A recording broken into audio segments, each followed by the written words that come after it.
નમસ્કાર મિત્રો, નમસ્કાર. આપ સૌને મારા નમસ્કાર. મારું નામ અશ્વિન વૈદ્ય છે.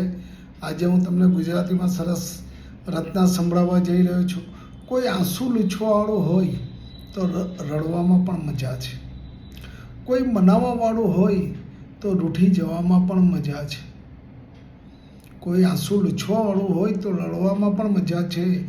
કોઈ મનાવવાવાળું હોય તો રૂઠી જવામાં પણ મજા છે. જીવન તો એકલા પણ વિતાવી શકાય છે, પણ જો કોઈ સાચો સાથી હોય તો જીવન જીવવામાં પણ મજા છે. હું તો હારી ગયો અને કિસ્મત તું જીતી ગઈ. હું તો હારી ગયો અને કિસ્મત તું જીતી ગઈ. જરૂર હતી જ્યારે મારે તારી, ત્યારે તું ચાલી ગઈ. કંઈ વાંધો નહીં. મારે તો બસ એટલું જ પૂછવું